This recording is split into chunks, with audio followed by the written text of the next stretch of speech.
Live. Everywhere. On netrootsradio.com.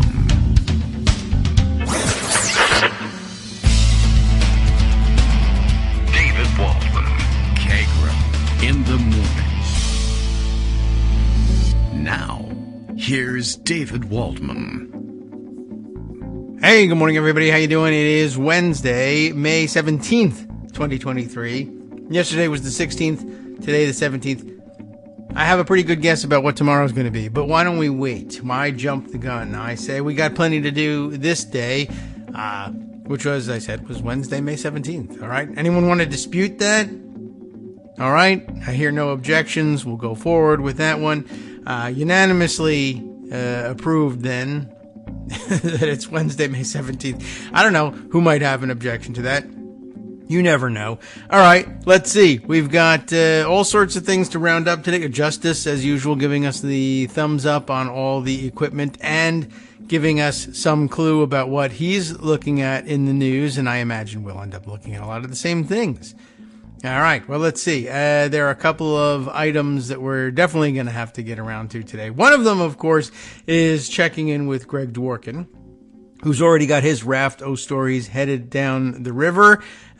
We say a good morning and thank you to John Shiflett, who's tweeting our presence out to the Mastodon world today. As usual, thanks very much. And I guess I'll field the usual and unusual complaints. The usually unusual complaints and comments of Matthew Rigdon, who I don't know whether this means he enjoyed or didn't enjoy hearing about so much about Rudy Giuliani yesterday. Makes the comment that I missed the announcement about KITM being acquired by TMZ because I guess we spent so much time on Rudy Kaludi and what he's been up to and his rootin' tootin' sexual assault factory that he's got going on there. Whatever. I never did look back to see what happened to. Did he retain Christiania? How was it? I always think of Christiana Ampur, but she's actually a serious person. And now I can't remember. What was it? And she had some kind of strange last name, too, that had an odd accent to it. And I don't remember what it was. Christiana Flambe, something like that. I don't remember what it was. I'll have to look it up and see whether she's still around. But at the same time, you never know whether he was really just secretly enjoying all the Rudy Giuliani coverage because he's got more for us on the Tucker Carlson beat. He loves the Tucker Carlson story, or at least loves the humor of continuously providing us with more stories about Tucker Carlson, what else is there to know about Tucker Carlson? He's a jerk. He got fired. He's going to try and make a go of it on Twitter. And that doesn't seem particularly likely to succeed. And that's great. But I guess today's story says we should keep up with it. What if it's really true? That it looks like he may lure some of the other Fox News anchor stars away from the network at some point and onto his Twitter dead end, which is fantastic. It reminds me of the scene in Animal House where the marching band just heads down into the blind alley and that's the end of it. Let him take Fox News with him that way. I guess that would be fine. If there's an alligator pit involved anywhere along the line or something like that, that would be terrific as well. You know, I'm open to all sorts of possibilities. Greg Dworkin is here. I'm open to that possibility. Why don't I acknowledge him? Those are ready to do it? Okay. All right. We're having a little conference over here, Greg. We say it's time to say hello and good morning. Hello and good morning. Hello. Well, it was a 2-1 decision, and we'll just send it back to the Fifth Circuit today, who's going to look at mifepristone and whether wonderful. or not I should be greeted today on Kagro in the morning. Yes, and whether or not you should be it's on the thrown shadow off docket, of so Georgia Board it's hard of to know Elections. how they feel about it. Yes, right. No one will tell us. Let's see here. All right. Looks like looks like there may have been a bus missing, as we were worried. Well, if you about put things back when you finished with them, they wouldn't be missing. I used to tell that to my kids all the time. Right. Well, where's Thomas? The bus is now missing. Thomas is missing Except because you were playing him. with him in bed and you didn't put him back on the track. Okay. Well, that is all right. Oh boy. All right. Well, I'll be dealing with that while you tell us the story of what the hell's going on in the world. Well, there's a lot going on in the world. As it turns out, you were covering MAGA yesterday, Make Attorneys Get Attorneys, yes. And so that's cool. And there's always a lot of that. But let's start with elections. Okay. Elections, And so here's a those? nice primer that I gave to myself that I will therefore share with you. Okay. This is from Wikipedia, and it's a list of mayors of the 50 largest cities in the United States. We won't go through all 50, but let's go through some of the top ones here. Okay. Largest city in the United States, New York. That would be Eric Adams, who's a Democrat in name. 8.8 million people or so, according to Wikipedia. Karen Bass, Democrat, Los Angeles. Yes. And then third is newly elected, like Karen Bass, Brandon Johnson in Chicago, a name you have to get familiar with. Okay. And then number four largest city in the United States, Democrat, is Sylvester Turner, Houston. Okay. Right? Some I guess so. I mean, you say so. I believe you. And Southwest cities making its way up the list here. And then Phoenix, Kate Gallego, Democrat. Yay. In number 6 is the retiring Jim Kenney, Democrat. Oh. And that number 6 city had one of the elections yesterday. And the election results there is Sherelle Parker at 32.9%. There's no runoff in Philadelphia. Will be the Democratic candidate and therefore the Democratic mayor. Okay. Right. I think it's ostensibly one of those nonpartisan elections. Yeah, right. Okay. Rebecca Reinhart, 22.7%, and Helen Jim, who got a lot of press, at 21%, and a couple of also-rans. Yeah. Okay. So that's of interest. A city council member, basically the leftist Helen Jim, as she was described, the progressive Helen Jim, got a lot of press running a good campaign, but came in third. Okay. Well, that's okay. That's all cool. But that's not the only list of cities on the big list. One of the after we get through San Antonio, which has an independent, San Diego, which has Democrat, Dallas, which has Democrat, Honolulu, which has an independent, San Jose, which has a Democrat. We finally get to a large city in the United States that has a Republican. Oh, gosh. And his name is Lenny Curry, and he's also retiring. And that city is Jacksonville, Florida. Oh, okay. And guess what? They had an election yesterday. And Democrat Donna Deegan wins election to become Jacksonville's first female mayor. All right. And only the second Democrat to win in 30 years. Jacksonville is a relatively conservative city surrounded by veterans and Duval County. Oh, okay. And it's very, very unusual for a Democrat to win there. All right. But a Democrat won there. Okay. So as That Josh is nice. Krausauer, conservative columnist, says, Democrats win the Jacksonville mayoral race for the first time in over a decade. A sharp GOP wag notes that DeSantis endorsed the losing candidate in the Kentucky governor primary, Okay. but didn't campaign for the GOP mayoral candidate in his own state. Oh, dear. And that's good. because Susie Wiles, his ex-campaign brain trust, who now works for Trump, was advising that GOP nominee. Oh, okay. Good, I think. So the Trumper lost. Yeah. DeSantis didn't bother supporting him because he was a Trumper, and so if you're not for me, you're my enemy. Yeah, all right. And the Democrat won. Well, that would Really be like interesting disarray. dynamics sort of. here. Welcome to Democrats in disarray. Oops, wrong party. 2023. All right. Cool by me.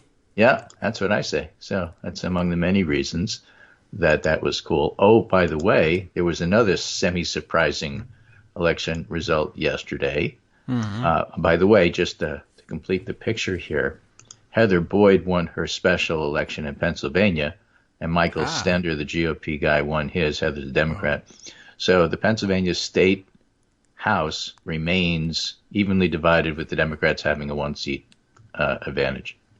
So nothing changes with these special elections. The Democrats didn't lose their majority rule by one situation there. All right. Well, I'll have to take it. Okay. And then I Nothing I can do believe about it.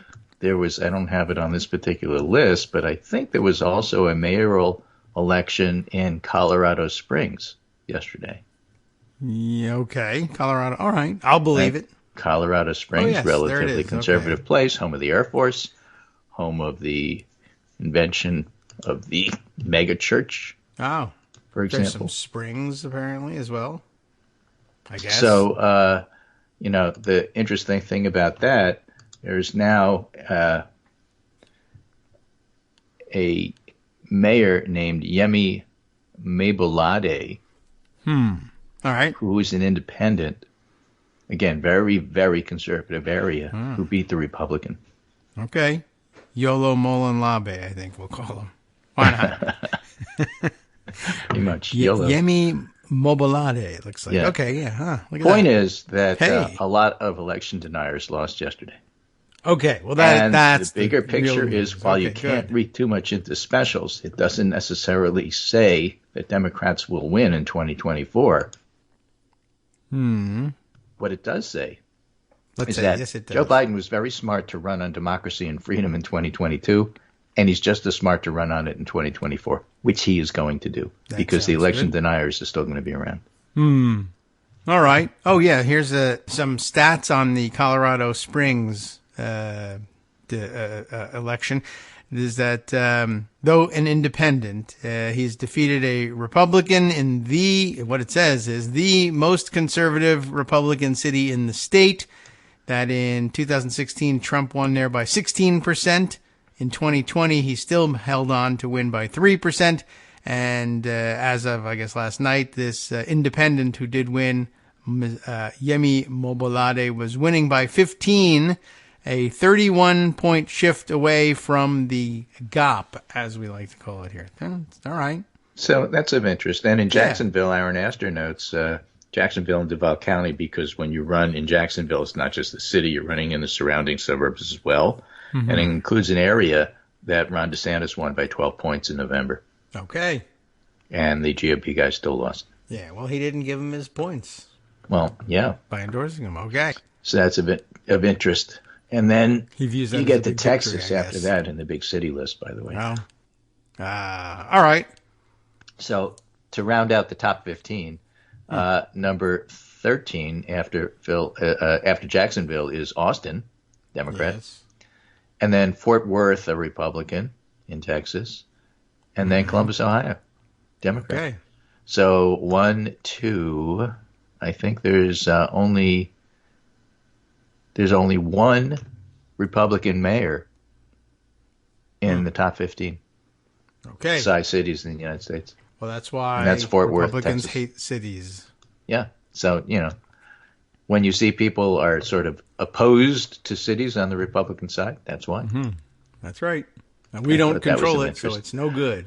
So how much did you cover the John Durham report? None. I was waiting for you. I actually didn't get to it. We had plenty of other things to discuss. But, yeah, at the end of the show, I realized, hey, we didn't do this. But he's from Connecticut. You want to do the short version or the long version? Long. I don't Yeah, know. we'll do both. Doesn't matter. What did you say? I don't know. Next, I'm doing the thing. Okay. I'm doing that thing. So All right. Yeah. there's good. a All right. new news site. There's always a new one. Yeah, sure. That's what makes the news. Feed closes. The Messenger has opened. What? It's Okay. got Mark Caputo, a name you know, Florida guy. Yeah. Used to Marco. be at Politico, Udo. then he was MSNBC. Now he's at the Messenger. But this one is a little different. It's not Caputo. There's some other Messenger names you'd recognize. So it seems to be a legit startup. We'll see how long it lasts. The Durham report scores a 4.6 on the Messenger scale. There's already a scale. A rating system which helps readers decipher the daily influx of legal news, starting with Monday's Durham report. So whenever they have Only legal news? court decision, All right. they're on the Messenger scale.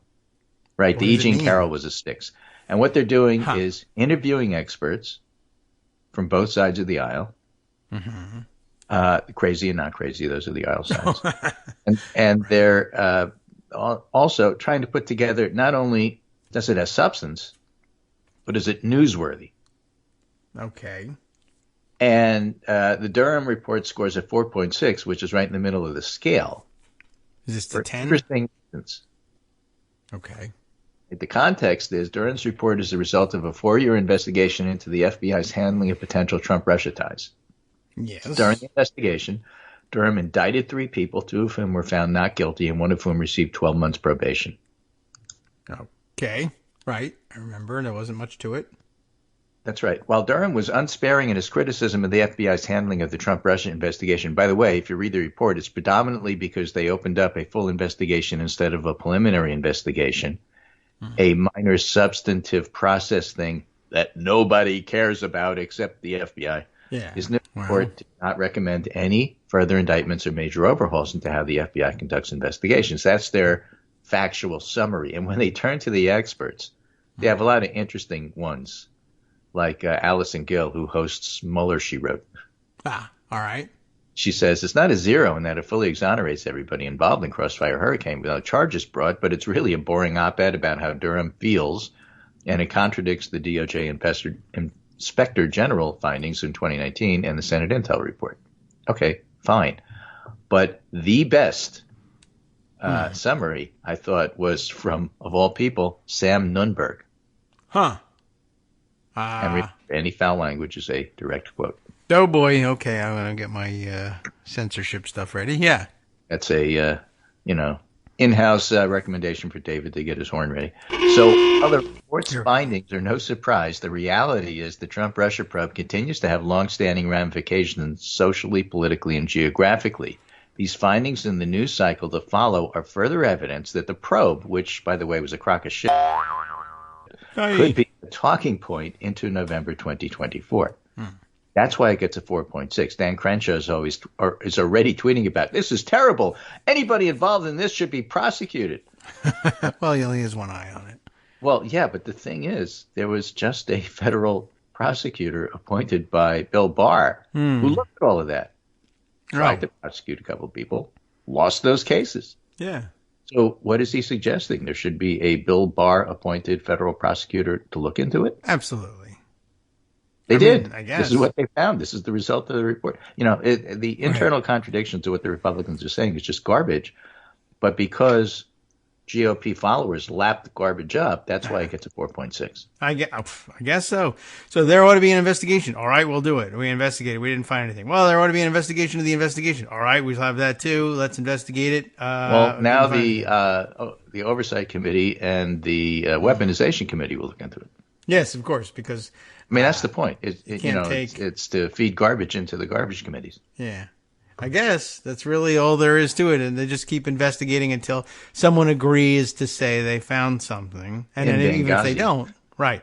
Even if they don't find anything, they're just going to say that they did, like they did with or just hand out an executive summary that says the opposite of what got found if they don't like it, as they did with the Mueller report and Barr's executive summary. Yeah, the only difference is that, of course, when the Republicans do it and you go try to corroborate and follow up on the sources, they've gone missing. Yeah, weird. Okay. Good stuff, not okay. Yeah, remember that Star Trek Alternate Universe episode with the bearded Spock, where Captain Kirk had that button where he could just push it and your enemies would disappear. Well, this is what happens, I guess, with their witnesses. Yeah. I'm not even pushing the button. Well, it's Tark Brandon pushing the button, you see. Oh, with laser beams from his eyes. Exactly. So Barbara Quaid had a really nice longer summary of the Durham report. She said, look, it's in. Mm-hmm. After 4 years, review of 1 million documents, 490 interviews, conclusion, FBI should have opened a preliminary investigation instead of a full investigation. The only difference between a full investigation and a preliminary investigation, or in FBI speak, FI and PI, is the duration and authorities that may be used. It's a hair-splitting quibble and one in which FBI officials routinely disagree.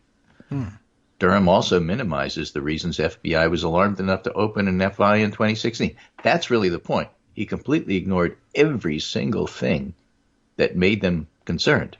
No. Well, based on information received from Australian diplomats about Trump campaign advisor George Papadopoulos. According to the Aussies, Papadopoulos said, quote, Trump team had received some kind of suggestion from Russia that it could assist the process with the anonymous release of information during the campaign that would be damaging to Mrs. Clinton. And in fact, John Podesta was hacked, in fact. Yes. Which Durham ignored. Oh. Papadopoulos' statement came right after the DNC hack, FBI, which was separate from the Podesta hack, but they both happened. FBI was properly concerned about Russia's efforts, and there was investigation into Russia.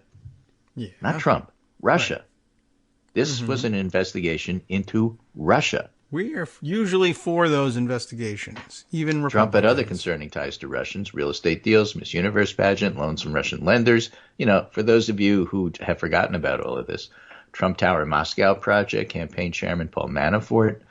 Trump campaign members also had ties to Russia, like Mike Flynn, $45,000 by Russia Today for a speech he gave, where he sat down to Putin, later lied to FBI about his calls with the Russian ambassador, which got him in trouble.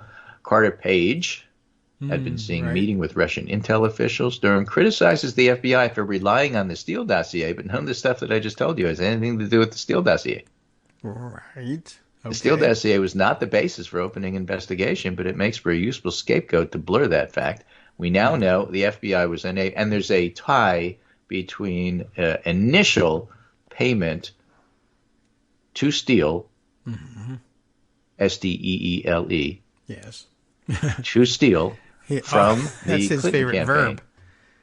Okay, which is the Clinton Association. Yes, it was an Oppo research deal. All campaigns are involved in that, and that's the kernel of truth in the whole forest of lies. All right. The needle of truth in the haystack of lies. So Durham criticizes the FBI for relying on the Steele dossier, but that's not the basis. We now know the FBI was unable to corroborate the Steele dossier, which contained explosive details about compromise on Trump. That's 2020 hindsight. And importantly, Durham never says the information was false, just unconfirmed. No, okay. And that's after 1 million documents and 450 pages. In fact, some aspects of the Steele dossier were confirmed. Putin favored Trump. He was working to influence the election. Those are facts. That's not speculation. It also contained unconfirmed information that could have seriously compromised Trump. Yeah. Right? Golden showers and all that sort of stuff, which we're not going to suggest is which proven. Are real. All right. Failing to investigate these ties would have been a breach of duty by the FBI. I mean, how could you not investigate that stuff is the point. It's an investigation into Russia. Right. Russia was the threat. Russia was the focus. Trump was just Russia's useful idiot. She's making the point this was not a investigation into Trump paid for by Clinton. That's not what it was. No, but it would have been okay anyway had that been the case. But okay, it wasn't. And now, Page FISA, the FISA look at Page was also based on an email altered by an FBI lawyer, and that lawyer was identified and properly convicted for making false statements. Aha. Now, when Mueller did his report, he disregarded all aspects of that. In addition to criticizing the FBI for opening a full investigation instead of a preliminary investigation, Durham also ignores other facts and helps advance the narrative that Russia investigation was a hoax. Like Barr, Durham says Mueller found no conspiracy, but fails to mention the 2016 Trump Tower meeting to receive dirt on Clinton, sharing a political polling with Russian intel officer Konstantin Kilimnik, and coordinating a messaging with WikiLeaks. He also ignores Trump's public statement, Russia, if you're listening. I mean, come on. I mean, there was every reason, her point is, to investigate it because it was about Russia. Yeah. So what's the result? 2 failed prosecutions of bit players. But the Durham report provides fuel for the false claim that the Russia probe is a hoax. And that's, by the way, why it gets a 4.6 on the messenger scale. Oh, I see. Don't fall for it. While Mueller found no conspiracy, he concluded Russia worked to help Trump become president. And rather than report Russia's overtures to the FBI, Trump's campaign was willing to accept the help. The only winner here is Russia. Well, congratulations, Russia. Right. So that's the deal with the report. And I think that's a pretty good summary. You know, basically, I think so. When you step back and look at the big picture, what happened is that Russia tried to help Trump. Russia was caught at it. Yes. There was probably some overhypeness about, well, Trump is simply a tool of Russia, and he arranged it all, or he was willingly, accepting of that. Well, he was willingly accepting of that, and he did ask him to hack. Yes. But that probably falls under the incredibly huge amount of leeway that politicians are given when they're campaigning in terms of actually telling the truth. Yes. It's really hard to convict a politician of lying when they're out campaigning. It's simply political hyperbole. We all do that. Well, right. They all do that. Yes, but they usually address the American people and not the Russian intelligence services. Well, there's some differences there. Yes. But again, these are the days where you looked at that and say, oh, my God, that's disqualifying. And apparently enough people didn't think that same way. Right. Neither was it disqualifying to say that John McCain was a loser. Right. And, so to take you back to those days, because we may be returning to those days, happy days are here again. The basis for being suspicious of Trump was quite real and justified and proven. Yeah. But in its entirety and at its core, this was an investigation into Russia. Yeah, well, that's a good point. And, we're used to investigating Russia. I don't know what the big deal is. And, when it involves a presidential election, particularly one that's, coming up, we're in the middle of it right then and there. Like the idea that, well, why don't we step back and do a half-ass investigation for a little while to determine whether we need to have a full investigation. Hire the people who investigated Brett Kavanaugh. Well, that would have taken us, we would have gotten through the preliminary investigation quickly anyway. But, so the FBI sprang into action to protect democracy. That's the big complaint here. They actually worked hard to figure something out. They don't want that ever to happen again. They want Russia to interfere this time. And to be able to get away with it next time. Okay. Hi, everybody. It's me, David Waldman. Yes, the same guy who interrupts you all the time. Interrupting you one more time just to tell you again, another reminder that your contributions are what keep this show on the air, and Patreon.com, Patreon.com, is still among the easiest ways to make the sustaining subscription donations that keep us afloat. Are you ready for the pep talk about how our Patreon campaign is still going strong and growing? Well, too bad. Yeah, the plain fact is we actually are headed in the wrong direction, and whereas we once had about 175 monthly patrons, we're now actually down below 150. Time to recruit some more. Not exactly the kind of news I wanted to share, but there it is. For those of you in a position to support the show, Patreon.com does make it easy to make those secure, recurring monthly contributions to do so. Patreon.com/KagroX gets you straight to our donation page. We've been through a lot together. The worst of the pandemic, we hope. The worst of the insurrection, we hope. So go ahead and treat yourself. You don't need an excuse. Give yourself the gift of a little something you enjoy in life. Support the show. And of course, if you happen to prefer using PayPal or even the Square Cash app, we're up and running on those options too. So thanks again, everyone, for all your support. We couldn't, or at least shouldn't, do it without you. Hope you'll be on board soon too. Thanks for all your support.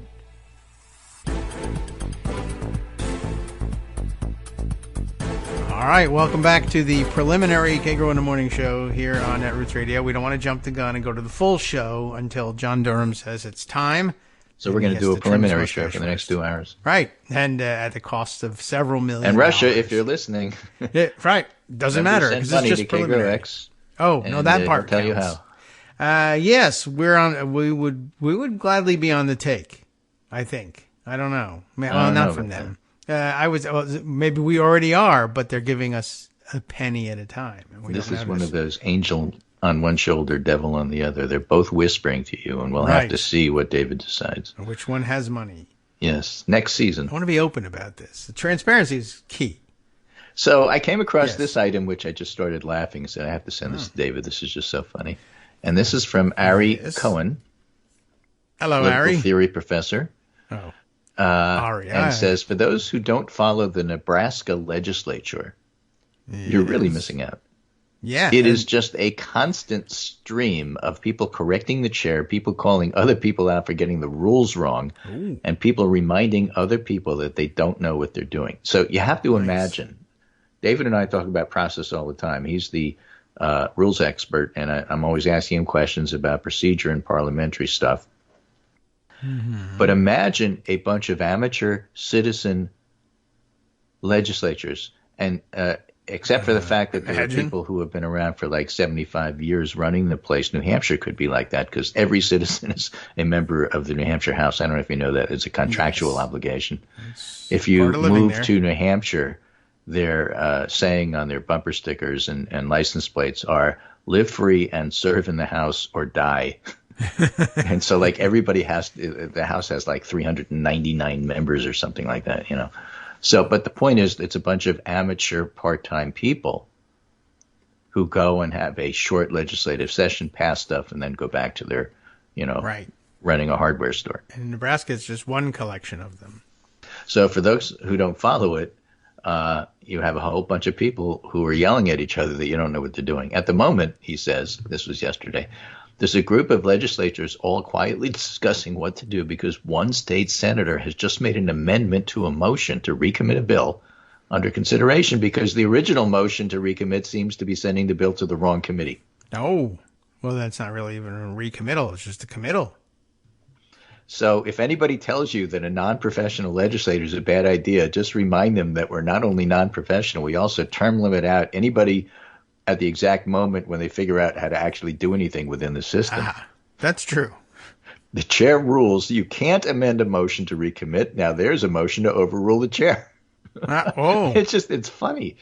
Senator Wayne's now reading from Mason's Manual of Legislative Procedure. Honestly, this is the best. You got to love watching people do a crucial job they don't know how to do. Oof. Senator Wayne is explaining to the legislature that because the majority changed the rules in order to jam through their bad legislation in the face of an ongoing filibuster, there's no way to get this bill to the correct committee, and Clements keeps talking to him while he's on the mic. Meanwhile, Speaker Arch, who definitely does not know what he's doing, is defending the decision by saying there's precedent not to allow an amendment to a motion to recommit because it's never been done before. That's not. And now they're debating whether somebody is yielding to a question or speaking. Wacky. Right? Senator Erdman just made plain the logic he and his allies have been operating under throughout the entire session. We don't have to follow the procedural manual. We can do whatever we want as long as we have the votes. Yeah, and he's being totally honest about his preference for majoritarian tyranny. All right. Wow. The majority doesn't care whether or not they're following procedure here because they know that Wayne's amendment doesn't matter because they're not going to recommit the bill to either the right committee or the wrong committee. They're going to pass it even though it's hot garbage. So the proper procedure doesn't matter. The rules don't matter because the whole session is an exercise in tyranny. Wayne is surely right about procedure, and anybody with sense knows it, but it doesn't matter except as is getting in the majority's way for an hour. Okay. Right? Yes, so good for Jen Day for Nebraska. Mm-hmm. It's Jen Day for NE on Twitter. And I say, what the New Englander doing in the Nebraska legislature? Sounds like one of our town meetings. Good for Jen Day for NE, who is now making explicit that the rules are being changed in real time in each round of debate in order to suit the interests of the majority. They'll do anything to win, including completely breaking the institution. Sure, so that's the end of that thread. I just thought it was fascinating. And for those of you who wonder why I, an amateur at this, am always peppering David with specific questions about this procedure or that procedure, whether the mace isn't or isn't on the wall and which chamber we're talking about anyway. Oh, I saw a mace this weekend. It's because if you don't follow rules and procedure, you have complete chaos, otherwise known as the Nebraska legislature. Yes. It's important. Well, yeah, it is. If you like to be able to predict how things are going to go. Although it becomes easy to predict, it will go exactly as the Republican crazies in the majority want it to. Tennessee. Then it's Nebraska. You know. And the House hasn't gotten that far, although they're really trying their best to be that way. Yeah. And remember that you don't want to do that because blah, blah, blah, something, something. Don't turn the Senate into the House. Well, in Nebraska, it doesn't matter because there's only a Senate and there's no House. So it doesn't. You're not turning one into the other. You're just having chaos in the one house of the legislature you've allowed yourself. That's interesting. I mean, at bottom, it's quite correct that the majority can pretty much do whatever it wants to do. But, yeah, I mean, in terms of keeping things fair and predictable across parties, no, that won't work very well. If the only prediction you can make is the Republican Party will get its way, whatever it wants to do, rules be damned. And if you like things to be fair for everybody, then you vote for Democrats. But they'll eliminate the Democrats using the rules, and so you'll never get a chance to see that other kind of order in action, I guess. Well, they can do that. But yeah, that's interesting. So they were going to make a motion to recommit a bill to a committee that it never was in, which isn't really a recommittal per se, but not to the original committee anyway. But I don't even know what the original bill is. Right. I don't really care. That's true. They didn't even explain that. The point is how it works, not what they're doing. Well, it reminded me a lot of... it's Nebraska. It's not going to be good. I'm not going to like whatever that bill is. Very unlikely to be true. And they're changing the rules everywhere to get the way they want it. We discussed it last week, what they were doing in the legislature in Ohio to overrule their own recently passed rule that you can't use low turnout August elections for statewide ballot referenda. But they decided that was a bad idea. They banned it. Then they found something that they would like to have on a low turnout ballot and reversed themselves on the rule just this one time so that they could bring the new referendum. And the new referendum is, of course, it is sort of abortion related, but the referendum that they're bringing is one to bring back the ban on the referenda in August. So they're breaking the rules to have the vote in August on passing the new rule that will re-ban the votes in August once they get everything finished. But they figured it was probably best for them to do that in August, oddly enough. I don't know. It's weird. They break the rules everywhere. I got another story for you later. But I'll save it so that you can tell us more of your Rafto stories. Well, we're going to move to Florida. And also I may not literally move to Florida because I don't want to be in Florida right now. But we're going to move the topic to Florida. Okay. This topic is from Georgia. It's nearby. So let's do it. Oh, good. So, Ron DeSantis is Ron DeSantis. Right. And, my overall summary this morning on Twitter of Ron DeSantis is that he's really making moves that make him potentially competitive for the presidential nomination in the state of Florida. And that's it? Only there? Okay. Yeah. I mean, he's only going to lose by 50 points the way he's going. All right. Florida, his strongest state. You would think. Yes. You'd think. Right. So what's happening in Florida? Ron DeSantis does all these incredibly right-wing, ridiculous, let's be cruel to people and smile about it because it says here in my notes that I'm supposed to smile and look human kind of, behavior. Florida, hundreds of acres of rotten tomatoes days after the anti-immigration bill is signed. Oh. Apparently he's having trouble picking Florida crops. All and right. not only that, this is a piece from the Tallahassee Democrat, which is a newspaper, not a person, part of the USA Today network. I guess I never really looked into this, but some of these headline names for newspapers probably date back 100 years to the partisan era. Yes, I would imagine. Right? The Picayune Republican was probably truly a Republican paper. Yeah. That kind of thing. Right. So this is the Tallahassee Democrat. My truck won't move. Our truckers boycotting Florida over DeSantis' new immigration law.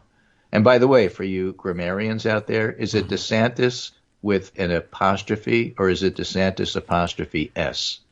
It's both, I believe. Go with the shorter, just apostrophe. I go with the shorter because there's only so many characters on Twitter, but I see both. Yeah. So last week, Governor Ron DeSantis signed a bill imposing tough new penalties and restrictions on undocumented immigrants in Florida that, among other things, requires employers to use E-Verify to make sure workers are authorized to work in the U.S. By the weekend, Latin American truck drivers were threatening to stop delivering to and in Florida, according to independent journalist Arturo Dominguez. Don't enter Florida, one trucker said in a TikTok video. Spanish language social media has exploded with Latino truck drivers calling for a boycott and refusing to take shipments into Florida. Things are about to get interesting. And what does this mean for Floridans? Here's what we know so far. During the COVID pandemic, the President Trump administration established Title 42. It allowed U.S. officials to turn away migrants to come to the U.S.-Mexico border. Before that, migrants could cross illegally, ask for asylum, and after being screened, were often allowed to stay. Under Title 42, migrants were returned and denied the right to seek asylum, which is why Title 42 was so onerous. We've used the shorthand Title 42. What's happening with Title 42? Title 42 is going to end, so on and so forth. What does it all mean? It means the right to ask for asylum. Okay. Biden tried to end the title's use in 2022, but Republicans sued, claiming it was necessary for border security. And of course, they had conservative courts to agree with them. Mm-hmm. Courts matter. That's why you should turn up for every election that, at federal level, at least, because courts matter. Biden agreed the border might be chaotic for a while, but so far the expected surge has not happened.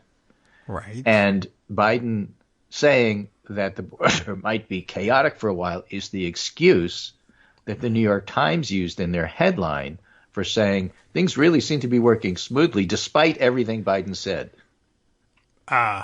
Because Biden said it's going to be chaotic. And it's not chaotic. That's so interesting. Even though it's working perfectly, the New York Times has to find a way to blame Biden That's for funny. this. I mean, / tragic. That actually happened. That's real, not made up. All right. But so far, the expected surge has not happened, and the numbers of migrant encounters at the border actually dropped over the weekend since Title 42 ended. That's actually, I've heard from some Republican operatives who are really annoyed at this.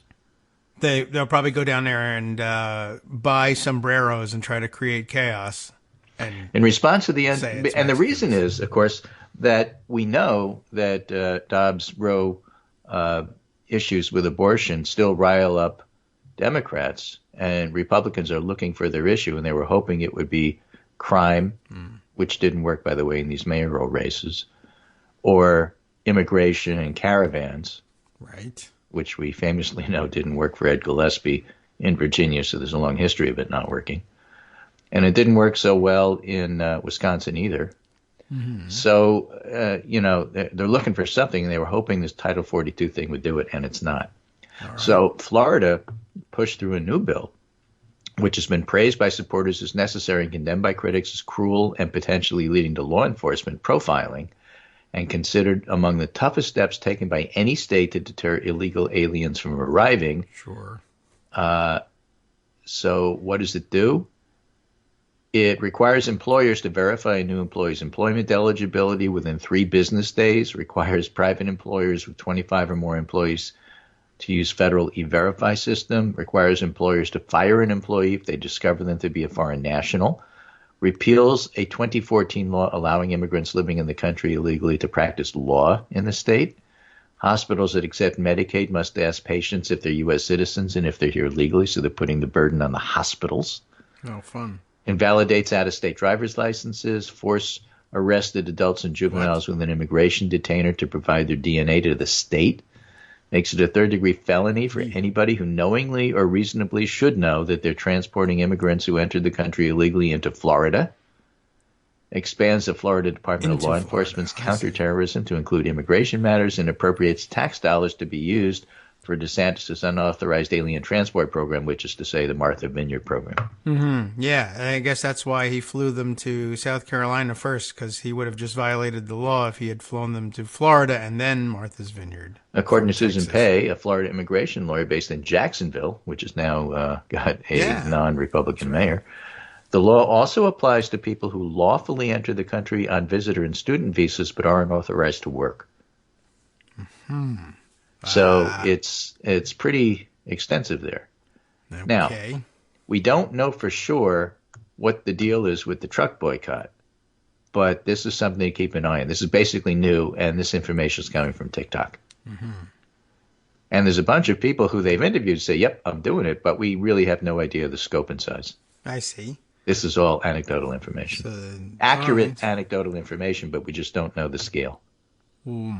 Why don't they organize a trucker caravan and go and just park all over Tallahassee and stay there? Because if they organize a trucker caravan, they are contractually obligated to go to Ottawa. I see. All right. Well, It's cooler there, presumably, and it's not quite the heat of summer yet, but all right.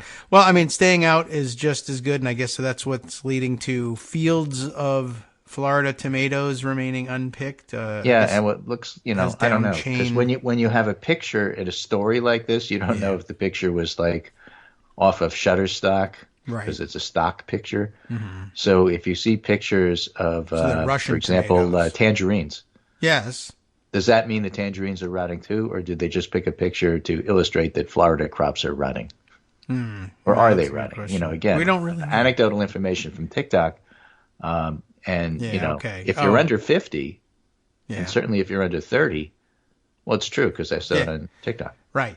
But for me, who's over 65, I don't know. I haven't seen it corroborated in regular news sources yet. Okay. Right. But back in the day when Twitter was Twitter, everybody believed it anyway because, I'm telling you, I'm here and I took a picture. This isn't it, but I mean, there are tomatoes rotting somewhere. These are pictures of tomatoes not rotting and not in Florida, but take my word for it. This is a representative tomato.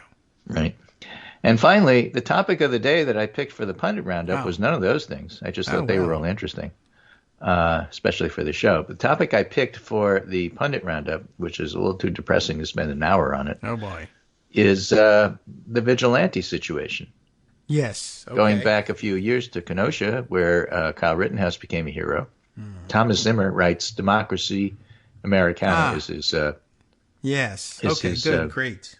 Yeah, is his Substack newsletter title.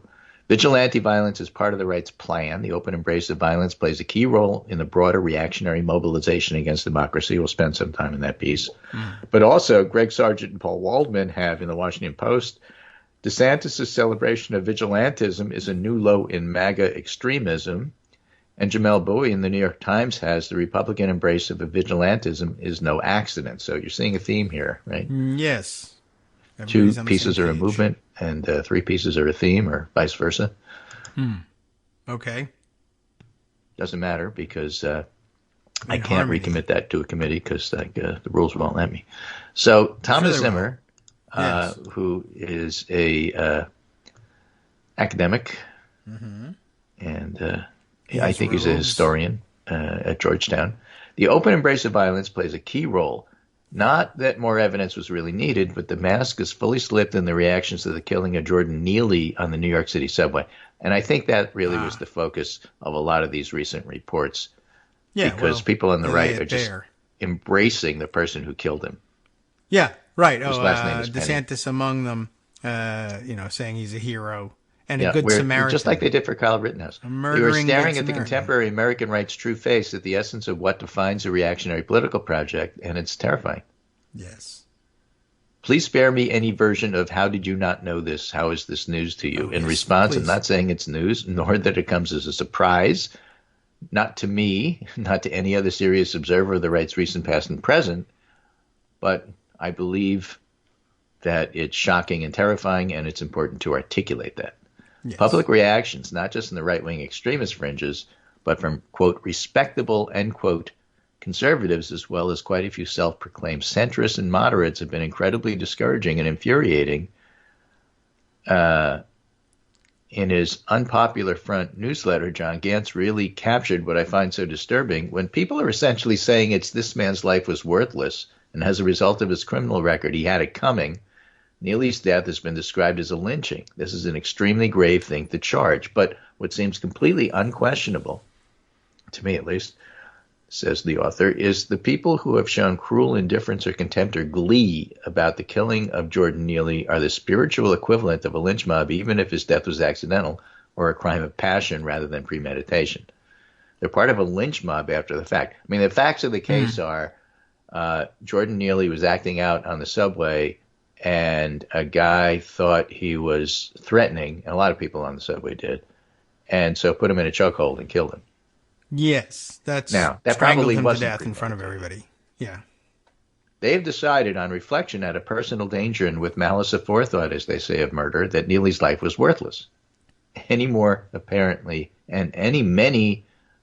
feel total comfort howling like a lynch mob in public.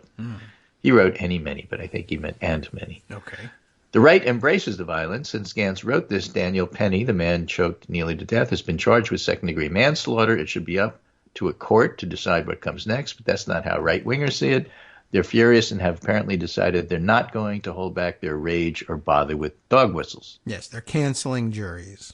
Here, for instance, is what right-wing pundit Richard Hanania had to say. Daniel Penny getting charged. These people are animals, whether they're harassing people in subways or walking around in suits.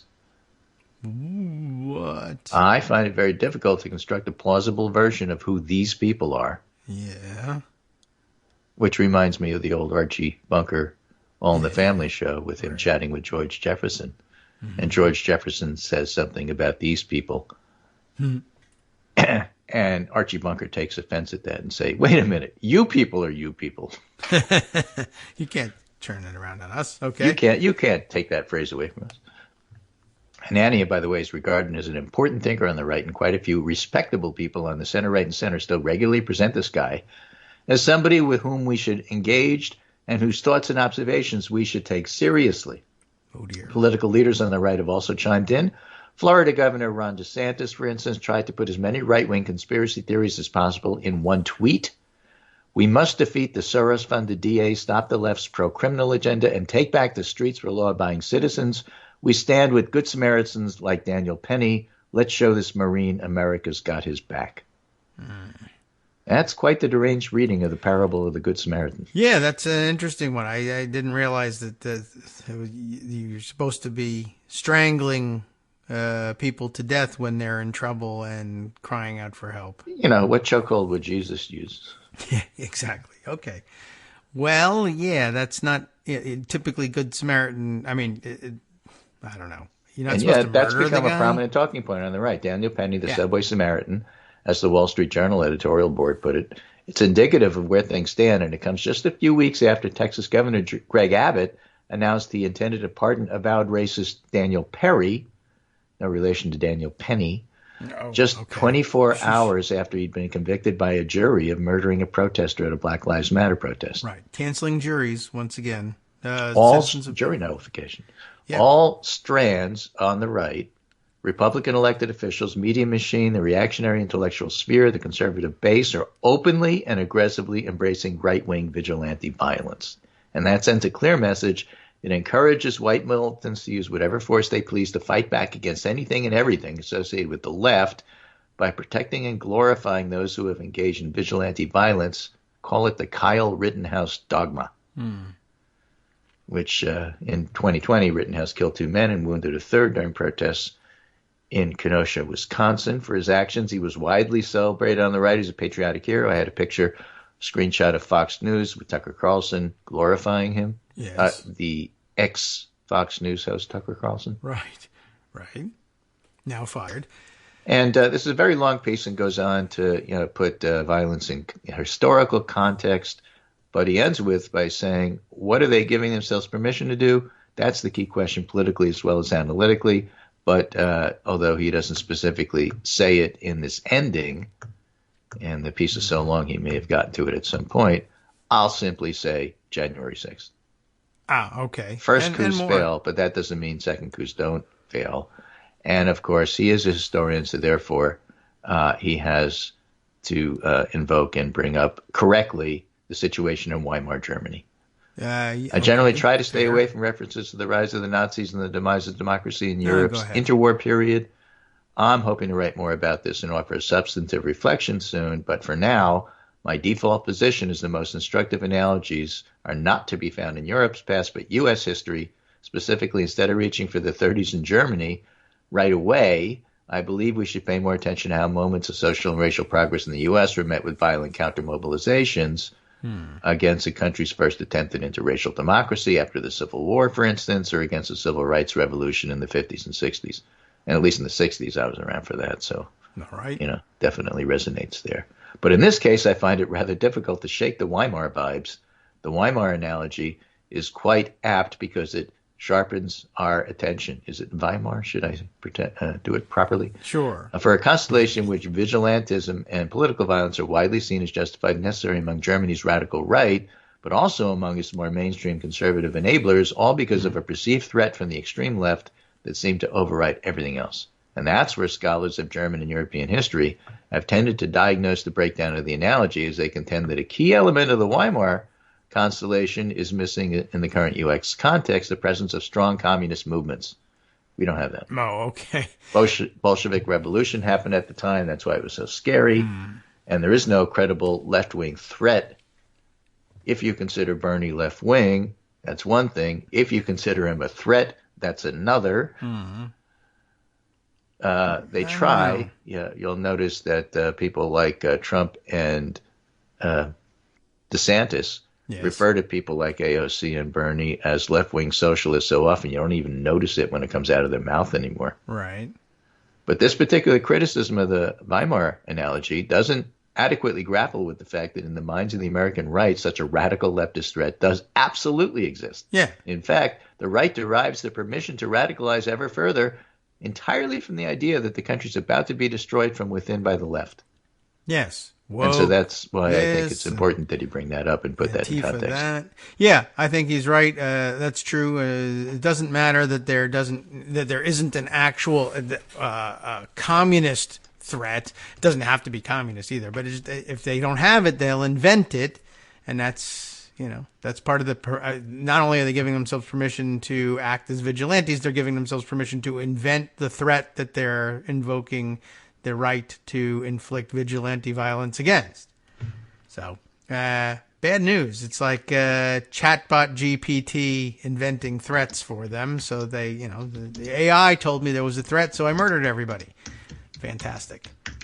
All right. Well, good. I'm glad he didn't let that stop him. He's quite right in that. And I guess it's always a problem for a serious mainstream academic to say Nazi Germany because everybody thinks that's hyperbolic. But he's got the robes to prove it. So I guess he's in the right there. All right. So there you have it. All right. And he's probably pulling those robes out this weekend, graduating students as well. There's a lot of maces going to be around this weekend and last for graduations. Did you know they had maces there too? I saw. I got to witness the investiture and divestiture. And people of a mace. were wearing really, really fancy robes, which dates back to the Middle Ages. And why? Because it was cold. And so they had these really fancy, thick wool robes because it was cold. And they still wear them inside those stone buildings. Now they wear them, of course, in the scorching heat of June graduation. Well, they make them out of silk now and other things, but that's where that's. They're no cooler, I can tell you that. Okay. Right. Well, thanks, Greg. We'll see you tomorrow.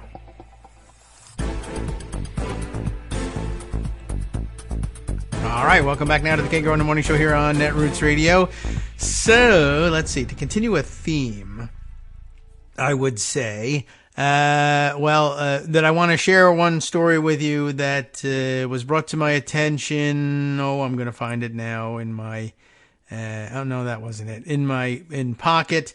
I'm sure it was around somewhere. Okay, come on. I know I put this away earlier this morning. And now I can't find it, and I wonder whether it's hidden behind one of the, one of the weird icons that Pocket displays that doesn't tell you what the story is actually about, or maybe I need to refresh Pocket, and it will pop up then. Yes, there it is. Okay, excellent. That should be my next go-to thing. Everyone remember that. If I can't find it in Pocket, but I was pretty sure I put it in there today, that I need to refresh my view of Pocket so that it'll pop up. To continue the thread of just changing the rules whenever you feel like it, from the story from Nebraska today, back to last week's story from Ohio, which I think I mangled a little bit in retelling it this week. We have this story, although it doesn't want to load, or it's going to take some time to load, from Georgia, which borders not Nebraska, but Florida. But we made a stop in Florida because I don't remember exactly, was it vigilantism that we were interested in there? I can't recall the transition, but it doesn't matter. Anyway, back to the story of everybody changing the rules. This is something we have seen coming, and as a matter of fact, has happened before. And I don't know, for every time it happens, we say this should be a shocking national story because it really illustrates the disdain for democracy among the ranks of Republicans everywhere, and their willingness to Calvin ball everything and just change the rules as they go so that Republicans win. Total gimmitarian approach to everything. But like I said, it's happened before in Georgia, and that was supposed to be canary in the coal mine, and this is like the fifth canary that they've suffocated in front of everybody. And I don't know. Well, all we can do is read you the story and hope that it catches fire this time. Maybe the context is changed in light of the fact that everyone did pay attention to Tennessee and what happened there, and sort of kind of paid attention to analogous situations where expulsion was threatened in other state legislatures, but not quite. But all right, let's see whether it works this time. From WABE News Radio in Georgia, presumably. They have this story. Under new state law, GOP, that's what we call the GOP because there's nothing grand about it, right? It's just a gimmitarian opportunist party at this point. Under new state law, GOP ousts Black Democrat from Ware County Election Board. This may sound familiar because they've been ousting Black Democrats from county election boards all over Georgia because that's the power that the Republican supermajority in the state legislature gave itself to do, and they've been exercising it. And this is like the fourth or fifth time it's happened, but maybe now post Tennessee, people will take more notice, as the birds just outside our window are taking notice. They're upset about it right now, and I can hear their protests. Sam Gringlas, I hope I've pronounced your name correctly, the reporter for WABE, who's on the byline here. A black woman appointed by Democrats to the Ware County Board of Elections in South Georgia has been removed from her seat under a new state law backed by Republicans. Her replacement is a conservative, known locally for defending a Confederate memorial in downtown Waycross, which is exactly where that's where you would find the largest protest against it. And that's the center of the black population in Ware County, the county seat of Waycross. And so, of course, he threw himself in the mix right there. Until this year, Republicans and Democrats each picked two people for the Ware County Election Board, but a new state law remaking the board gives the Republican-dominated county commission the final say. This is how they have engineered the Republicans' ability to oust appointed Democrats from all these boards. And there's an interesting provenance behind it, and you can sort of kind of see the point, actually. I mean, it's not totally without merit, but it is an interesting revision of what I think we've all come to expect or come to understand as an acceptable, if neutering, compromise. Basically, the idea that county election boards everywhere ought to be bipartisan and evenly divided. I mean, it's a terrible idea for actually voting on anything and getting anything done. But back in the day when they were inventing such things, it seemed like a way to guarantee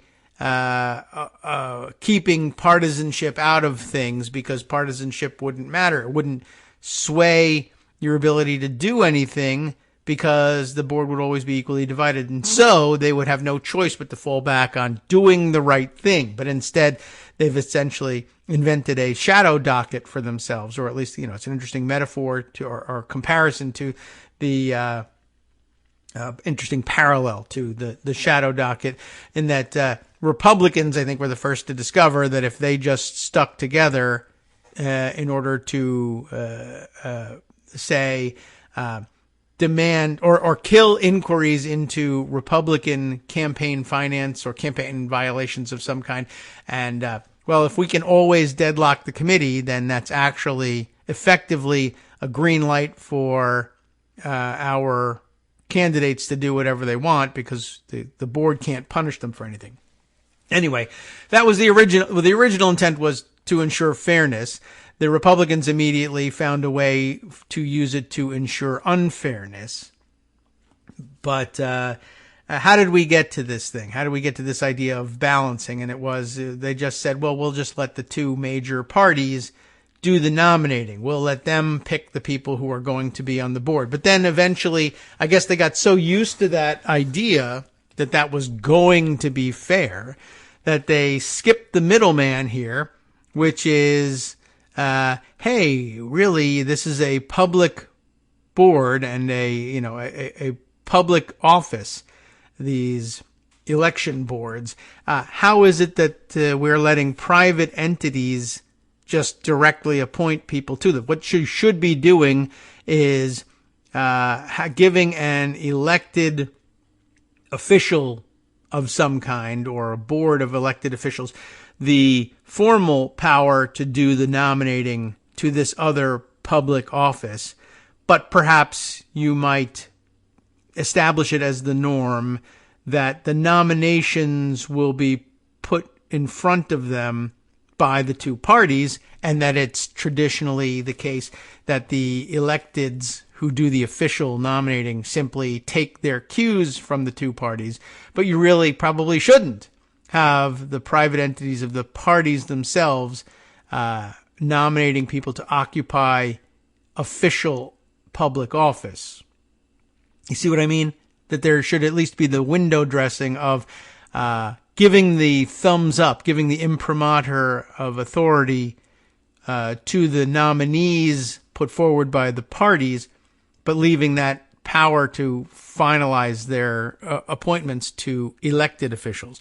And so someone took it to court, and watch how this result gets perverted. So, as we said, a black woman appointed by Democrats to the Ware County Board of Elections in South Georgia has been removed from her seat under new state law backed by Republicans, not because they were procedure nuts, but because they saw that it would give them the opportunity to get what they wanted.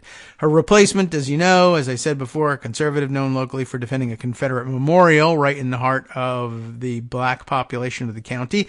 Until this year, Republicans and Democrats each picked two people for the Ware County Election Board, but a new state law remaking the board gives the Republican-dominated county commission the final say.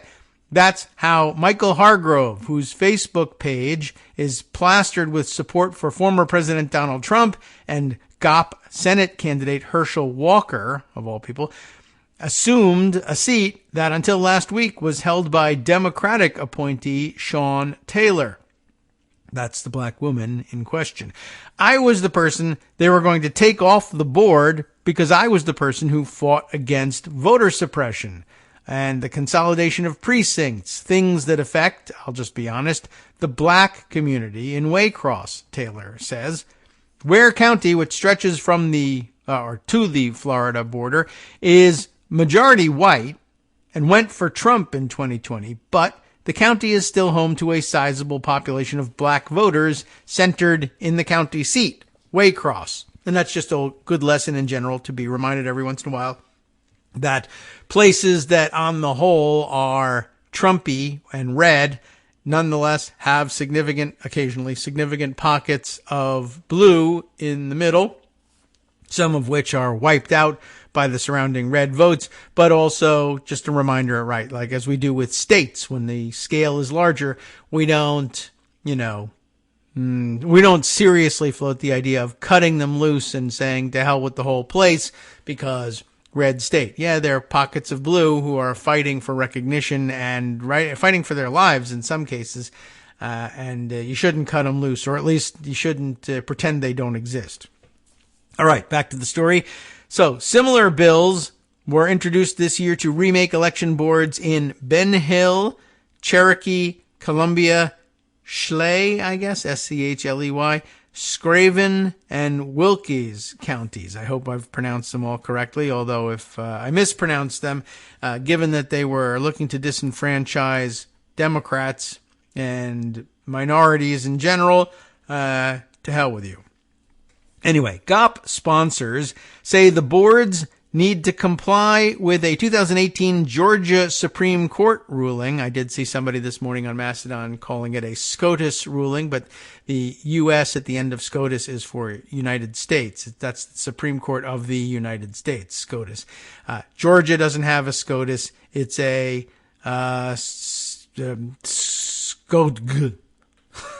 Supreme Court of maybe what? The state of Georgia? Skog? I don't know. But don't try to, well, anyway, don't call it SCOTUS anyway. So GOP sponsors, that would be the sponsors of the state law that gives local county boards the right to replace Democrats they don't like, if they happen to be Republican, with conservative Republicans. That's what they're talking about. So GOP sponsors say boards need to comply with the 2018 Georgia Supreme Court ruling that found seats on DeKalb County's ethics board, not the elections board, but the ethics board, but same thing, right? They were appointed by the parties. They found, the Supreme Court of Georgia did, that this scheme was illegal or unconstitutional. DeKalb County Ethics Board members couldn't be appointed by a private entity like political parties. And there's a real point there. Republican Representative James Burchett, who sponsored the Ware County rewrite, said that court ruling set a precedent. Public boards exercise government control, Burchett told lawmakers before a vote. Private entities are not elected by the constituents and not held to the same standard as public officials are. It's still being litigated whether that ruling applies to election boards, right? I mean, extension of the logic makes sense. But they didn't say, they weren't talking about elections boards. They were talking about ethics boards. And I don't know, presumably, I guess, that's why it's still being litigated. You might say, well, elections boards, I guess there's a better relationship between, the parties involved. That is the political parties. I mean, they're the ones that contest these elections. It's not necessarily the case that they're widely considered to be the best judge of ethics anywhere. That's rarely the case, that you'll find people who say, yeah, who's really great at examining ethics? Political parties. But do they know the elections process more or less inside out? I mean, sometimes they don't, but they're as good a bet as anyone. Anyhow, the Ware County legislation goes further, stripping away any mandatory partisan balance on the board. They just come straight to it. The Republicans say balancing it by parties is actually kind of a dumb idea, and there's no reason to require it. And, it's not great for democracy necessarily that we have long since departed from, in practice, making even division a guarantee of fairness. It's now just become a guarantee of deadlock, so maybe it's just not worth much anymore. Anyway, because the board's 4 appointed members vote on a 5th member to serve as chair, Ware County's once evenly bipartisan board will now be controlled by Republicans. Ware County Commissioner Elmer Thrift, a Republican, says that makes sense. Ware County is more Republican than Democrat, Thrift says. If the county's not 50-50, I don't feel the board has to be 50-50. And that's interesting. And it seems like a good point in a way, except the problem is that they leverage it in the opposite direction when it benefits Republicans. When there is a majority Democratic county somewhere, you don't find Republicans saying Democrats ought to control all of the levers of power here. They very often say, well, things should be split 50-50. There needs to be Republican representation. Both parties need to come to the middle and agree. And very often you'll find Democrats actually agreeing with them. Like you'll find when they do redistricting in certain states and they want to have nonpartisan redistricting, or at least outlaw weirdo gerrymandering, etc. So what they end up doing very often is they say, well, you need to draw things such that all of the districts will be at least competitive. And we found this to be the case, and I think Travis told us about this, Travis of Irreverent Testimony podcast and Irreverent Duo still on the Bird site, although I don't know whether he participates on the Bird site these days. I haven't checked in on that to see whether that's the case. But anyway, he was reminding us in Colorado's own version of trying to departisanize redistricting and get rid of gerrymandering. And we had this problem in Virginia, too, as a matter of fact. But in Colorado, it was very explicitly a part of Travis's complaint that you would have areas that are overwhelmingly Democratic with, in the cities, let's say, with the surrounding Republican-leaning suburbs.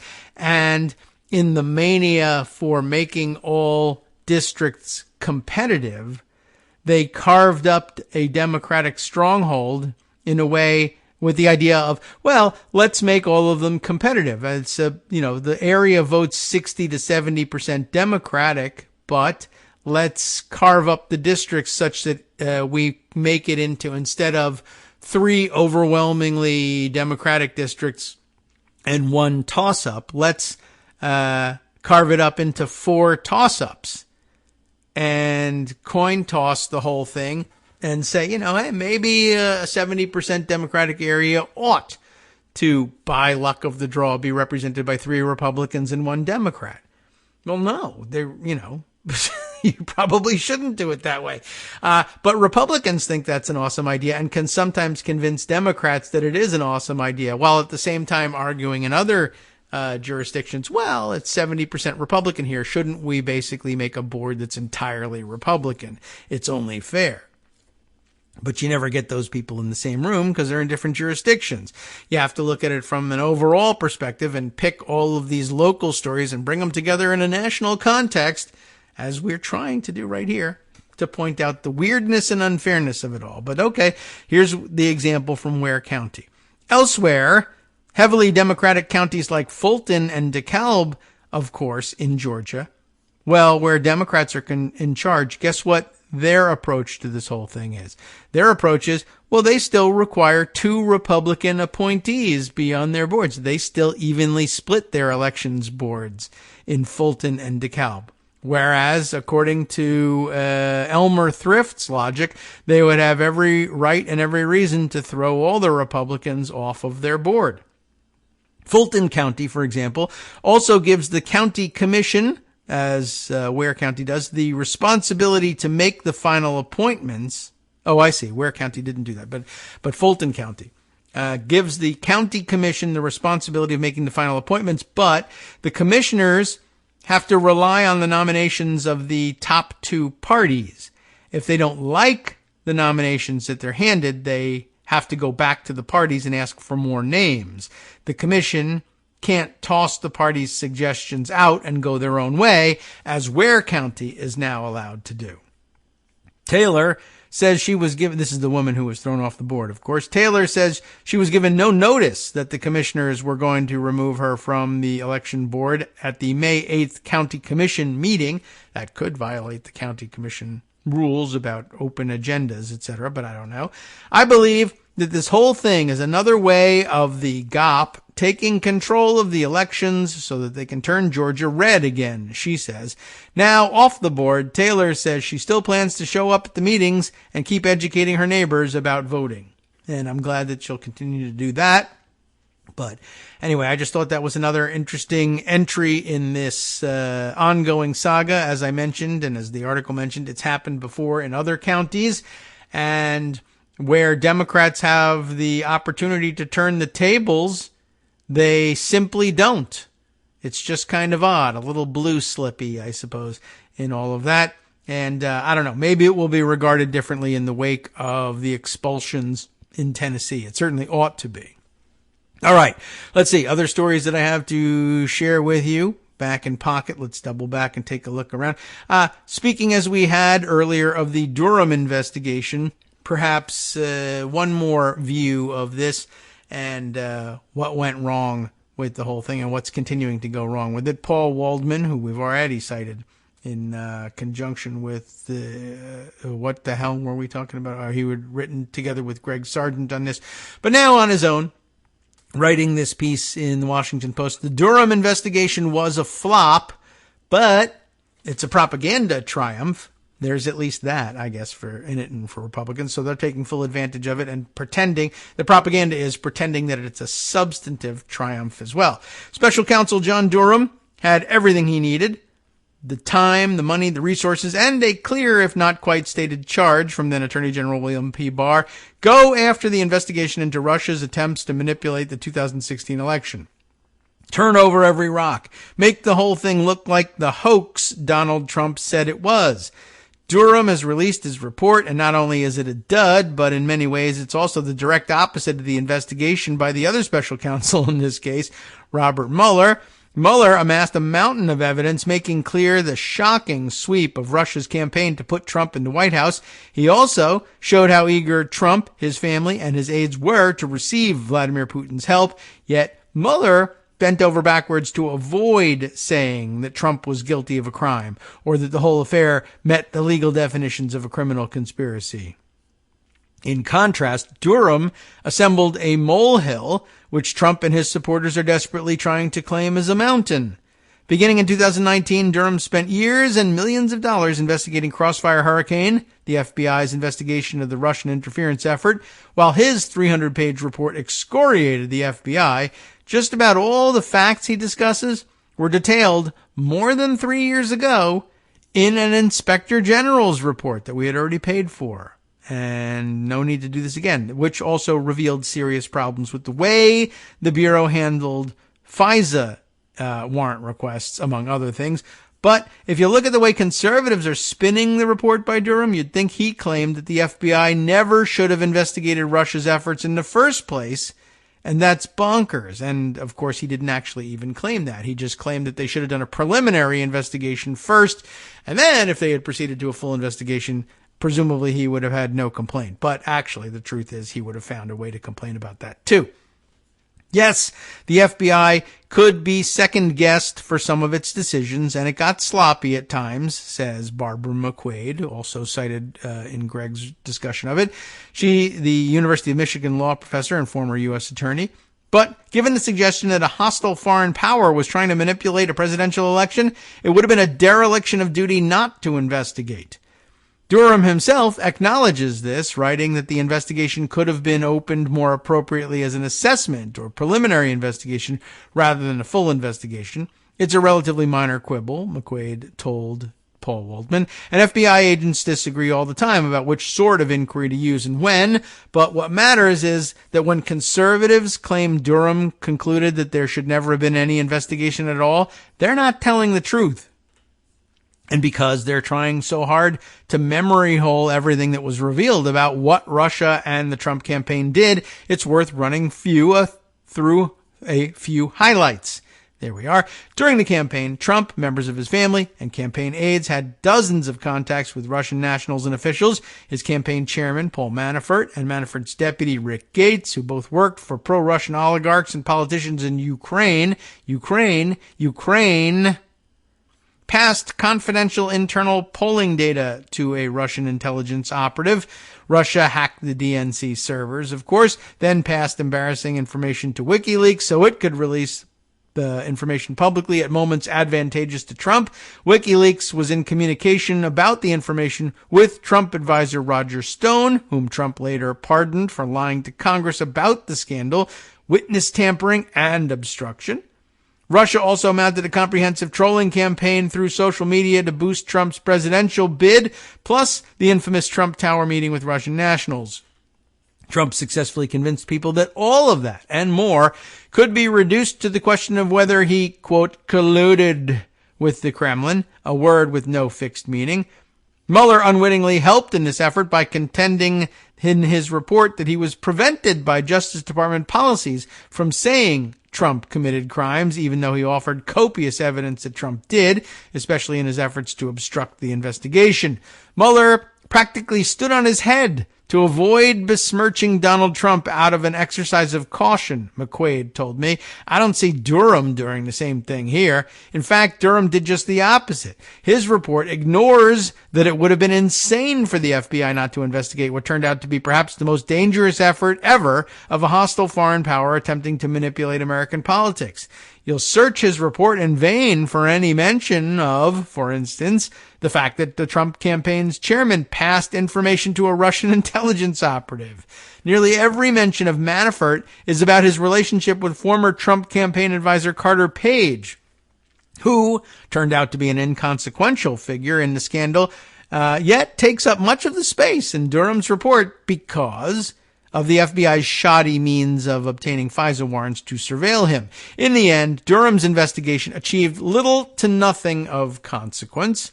He indicted 3 people, one of whom pleaded guilty to illegally modifying an email and was sentenced to probation. The other 2 were acquitted. His report tries to turn what is already known about FBI sloppiness into something new and shocking. But if his goal was to give Trump and his dishonest minions an excuse to repeat their bogus claims about his innocence in the Russia scandal, well, in that case, mission accomplished. And I gather that that was largely what he was after, because that's largely how it's being used. It may just be that that's all there is to salvage from it, and so that's what they're going to grab onto and pick over the bones of it. But anyway, yeah, I think that that was the aim from the beginning. Sup fam, it's your boy Darwin, aka Darwin_Darko, aka the most reasonable man in America, aka KITM's senior black correspondent. You might remember me from such recordings as Spacemen vs. Space Cadets and We Need to Talk About Joe Biden. Today, I want to bring you good news about that thing you've been struggling with. Do you suffer from giving too much of a damn? Do you turn on the series of tubes and find yourself outraged at the particular way some news organization strung some sentences together only to realize, nope, this is not some fictional hellscape? Well, guess what? You no longer have to accept the life of giving too much of a damn. You can do something about it, because even you, yes you, can be a show contributor. Now I know what you're thinking. Hey, Mr. Most Reasonable Man in America, I'm not some professional podcast talking guy. Don't worry about it. Do you have a smartphone or some other electronic recording device? Well, that's all you need. You too can have a segment where you can read us an important article and give us your take. Read one of your own original essays, or even just give us your commentary on something you'd like to share that's important to you. Fair warning though, side effects may include general punditry, having opinions and hot takes, getting stuff off your chest, and hearing your own voice. If your recording lasts longer than 5 to 7 minutes, please consult kagrox@gmail.com. That's KAGROX@gmail.com.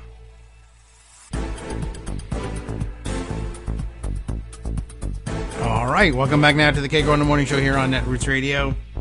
Let's see, how about we got some housekeeping cleanup to do, and then a few more stories that we'll cram in to try to round out today's session. First of all, I don't know why this is first of all, but because I've announced housekeeping, I have another new sponsor via Patreon to thank new contributor John D. Harding, not John F. Harding, Q. Harding, but John D. Harding. I included the D, so I will too. Thanks for joining up on May 10th. And by the way, note for the record, because people think such things are fun and funny and interesting, it happened at exactly 4:20. Whoa! So, I hope you actually remember. Well, maybe I shouldn't. But at any rate, you did, and if you were high at the time, and that's why you did it at 4:20, congratulations. Fantastic. Do it again. And maybe, I don't know, everybody ought to do that. I just thought that was kind of fun and interesting, and so I thought I would note that. But thanks, John, for joining our Patreon sponsorship lineup. And we always appreciate that, and try to keep up to date on these things so that people feel appreciated in due time, even though you're appreciated 24/7, 365, which is a good excuse for forgetting to announce you for, a good week solid now. But all right, at least we're caught up on that one. And hey, would you like your name or silly fake made-up name or regular sounding made-up name just to protect your anonymity read on the air?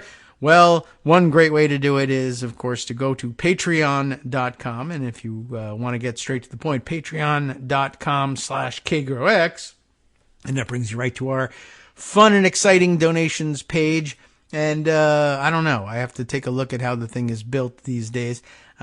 and see whether it's still troublesome to enter some sort of customized amount if you wish to contribute some amount other than the default options very frequently presented to you. Anyway, other housekeeping information includes the following.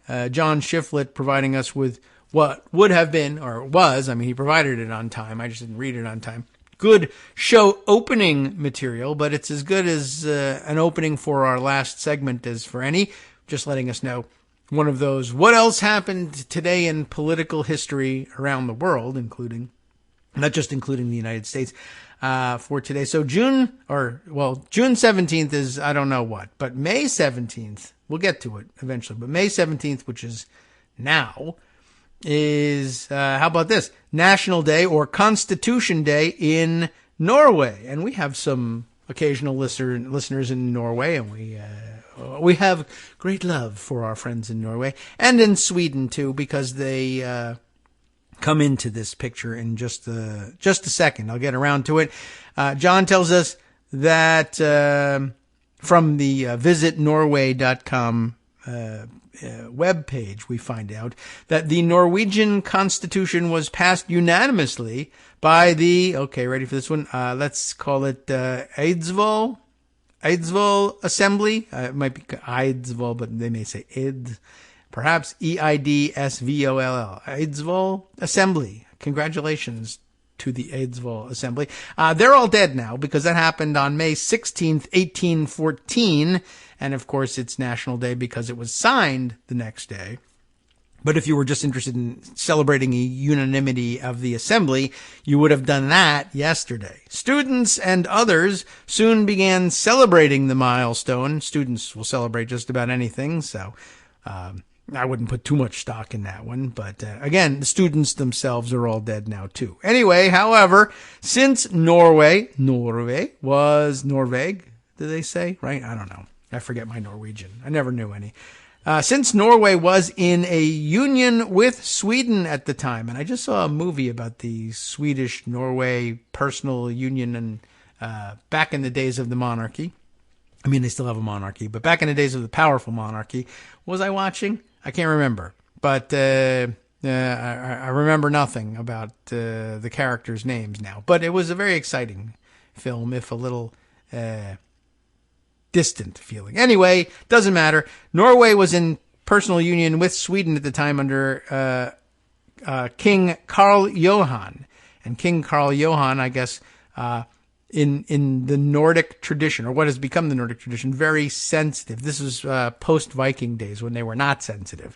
But now, the Nordics very sensitive to those sorts of feelings, and though he was king of both, he said, I need, I guess, to protect the sensitivities of the Swedes in all of this, and said, I will ban the festivities for, I guess, the duration of his rule, from 1820 until 1829. No telling. I guess they just went ahead and celebrated in 1817, and then 1818 came around, and maybe King Karl Johan forgot that they were celebrating. Oh, yeah, right. I meant to write a note to self. By 1819, I really have to take care of this. And then he lost the note. And then finally, by 1820, he asked people, I guess, to remind him, and they did, and he banned the festivities from 1820 until 1829. All over Norway, it is said, children's parades are a key part of the celebrations, with marching bands and an abundance of flags. So now you know that those crazy Norwegians, I guess they continue this tradition, and now they don't have to worry so much about the Swedes, who probably have their own national day, and everybody leaves each other alone and waves the different flags separately. Okay, other housekeeping measures. I mentioned to you, I think, or maybe I mentioned it during the break to Greg, that Mighty OCD says that the Messenger, remember that new media outlet that Greg was mentioning, says the Messenger is junk, and he's got a citation for it, and that seems good because we always like to have backup for this. And it's Chris Geidner, who we usually trust with things like this. He says about someone else's tweet. We're going over to the Bird site here. That, my God, this is well written and devastating. So that sounds like good material to read, right? Let's see if we can cram it in and still get to the things we wanted to get to. But I think important context, we're probably going to be hearing from the messenger a lot, or they're going to be spending a lot on PR anyway to ensure that we get an earful from them. Let's see what's up. Joshua Benton has this to say. Joshua Benton, a senior writer and founder of the Nieman Lab at Harvard. Wow. So, that's like a big deal and everything. I don't know. All right. I sound disdainful of it, but it's really true. All right. Well, he says, I write about A, digital journalism, B, Southern history, mostly Cajun. How do you like that? So let's take a look. He says, in advertising his own piece, new by me, and he's pointing to it, no need to shoot the messenger. Its muddled ideas are doing the job. I'm for making sure you shoot things that need to be shot, though. Not sure whether the messenger needs to be shot. You're usually admonished not to shoot the messenger, but sometimes it becomes necessary. When that's the case, don't rely on messengers to shoot themselves. Go ahead and shoot them. But here's the argument for saving the bullet. Over at NeimanLab.org, Josh writes, no need to shoot it. Its muddled ideas are doing the job. The new site from the former owner of The Hill, backed by $50 million, yowza, feels like a remnant of an earlier age. Which age is it? Is it the Swedish-Norwegian personal union in the early 19th century? Not sure. Probably not. Let's see. That one, what's up at the top here? This is a weird. All right. Well, not sure what that is. Okay. I guess it does have something to do with it. It says, it's in italics here. Command F, Carroll. That was the first thing I typed when I saw that the new news startup, The Messenger, had launched or had led its launch with an, quote, exclusive interview with Donald Trump. I guess what's happening here is, okay, so the messenger is coming out and they're going to be totally fair and balanced and all that. And nobody's using that tagline already, who was lying about it. So why not try it? I guess, okay, they're going to have the first thing they decided to come out with out of the box is an exclusive interview with Donald Trump. And he's Command F searching for any mention of, I guess, E. Jean Carroll to see, okay. Is this going to be balanced or not? After all, it was only a few days ago, he continues, that a jury in Trump's hometown found him liable for sexual abuse and defamation, and sexual assault as well, in the lawsuit brought by E. Jean Carroll. Surely, if you had a 30-minute exclusive, all caps, interview with the former president, you'd ask him a question about it, right? I guess it didn't work out because then he looked up Command F, SEXUAL. Let's say you weren't going to ask about it. You wanted to make sure you had enough time for your question about the JFK assassination, or your questions about ChatGPT, and your question about the man who strangled Jordan Neely to death on a New York City subway. Answer to that one, I guess, well, I think he was in great danger, and the other people in the car were in great danger. I haven't seen the tape. Exclamation point. Josh says, like, he hasn't seen it. Are you kidding me? But I think he was in danger. Which, if you haven't even seen the tape, well, what would you possibly know? Anyway, you'd at least mention that in your 600-word introduction, right? Sexual assault. How about Command F and spelling out defamation? No results. Instead, though, Trump gets to attack his GOP rival, Ron DeSantis. How so? He's got no personality. And I don't think he's got a lot of political skill.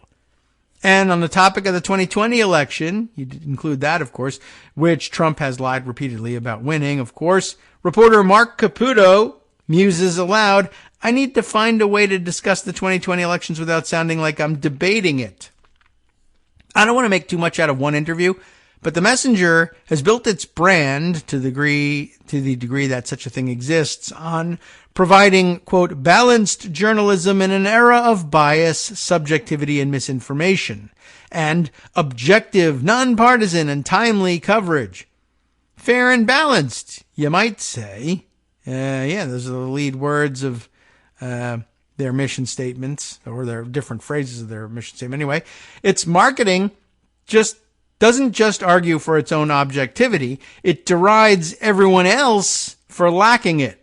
All of media is broken, you see, except the messenger. People are exhausted with extreme politics and platforms that inflame the divisions of our country by slanting stories towards an audience's bias, its editor-in-chief claims. The thing that's confusing about the messenger to everyone else in the media world is that its ideas don't make any sense. It's in an aggressive sort of denial about the world of digital news publishing in 2023. It's LARPing an earlier time.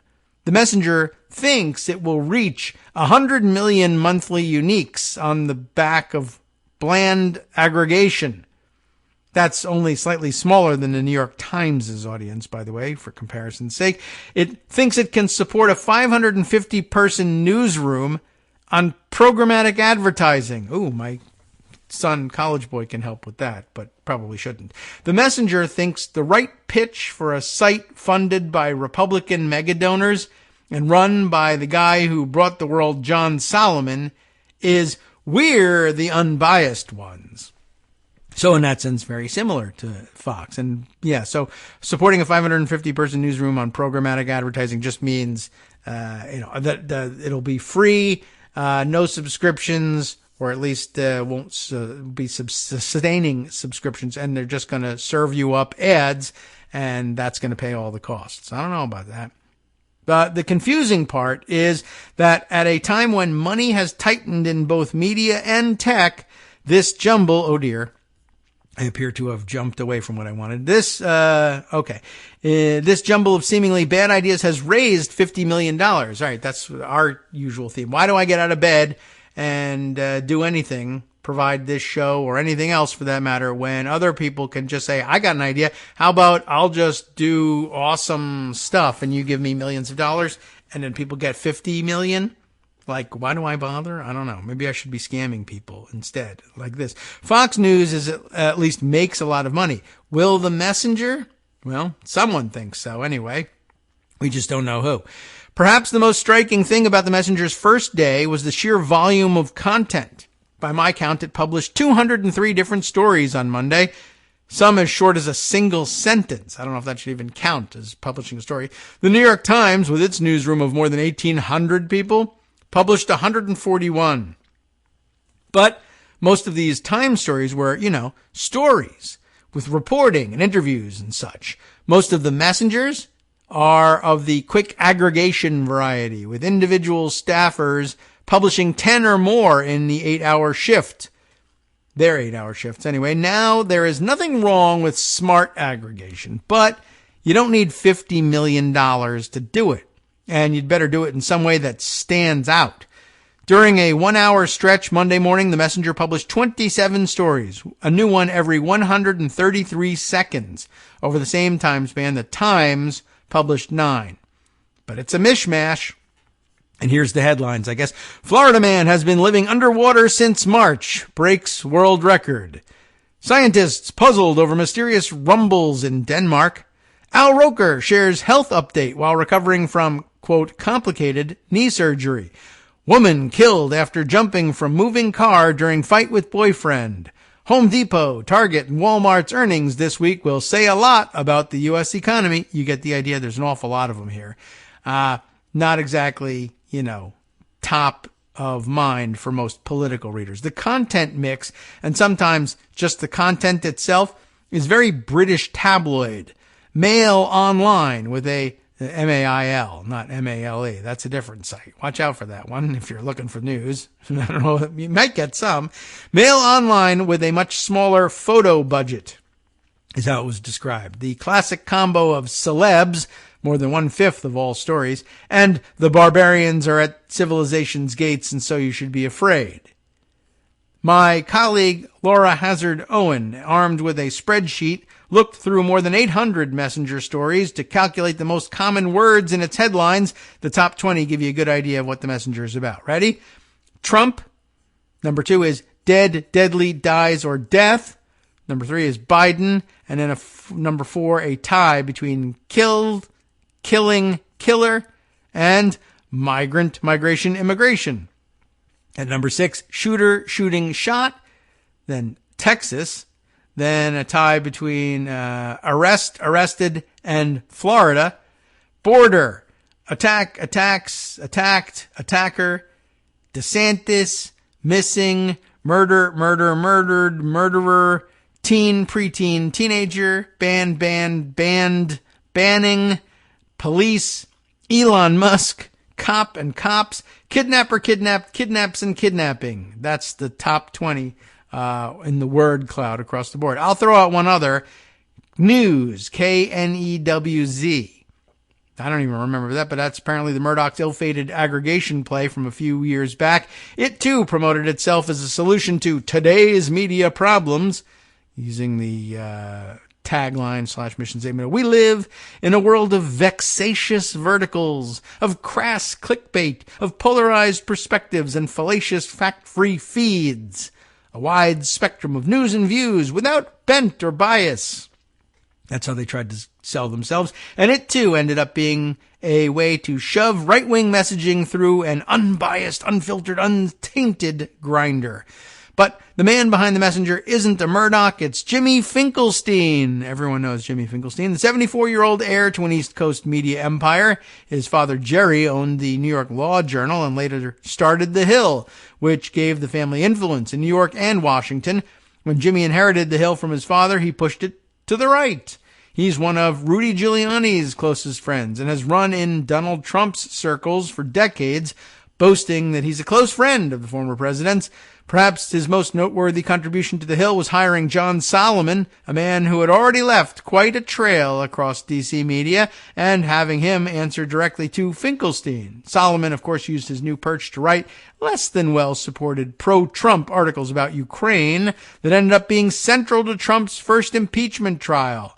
As Oliver Darcy and Brian Stelter wrote in 2019, beyond his relationship with Solomon, Trump and Giuliani, Finkelstein was Solomon's direct supervisor at The Hill and created his conditions which permitted Solomon to publish his conspiratorial stories without the traditional oversight implemented at news outlets, and he's kept a watchful eye on the newspaper's coverage to ensure that it's not too critical of the president. As one former veteran employee of The Hill told CNN Business, Solomon is a symptom of the larger problem of Jimmy Finkelstein. So I guess you should be learning that name and keeping it in mind. None of it would have been possible without Finkelstein, who hired Solomon in July of 2017 as executive vice president at The Hill and initially charged him with leading the newspaper's video division. Jimmy is the one who hired John Solomon. A former employee told CNN the editors didn't want him there. Almost immediately after Solomon's hiring, staffers at The Hill newspaper grew worried about his work. I remember almost immediately thinking, why is he writing? The former veteran employee told CNN, noting that Solomon had already earned a reputation for conspiratorial work when he reported on things like the deep state for Circa, the now defunct conservative news website. And remember, he was hired as executive vice president in charge of video division. What's he doing writing? There just wasn't anything for him to be doing in the other job. Again, this is the guy, back to the actual Neiman Lab article here, no longer quoting from Darcy and Stelter from 2019. Again, this is the guy who said he's only interested in balanced journalism in an era of bias, subjectivity, and misinformation, with a mandate to deliver the news, not shape it.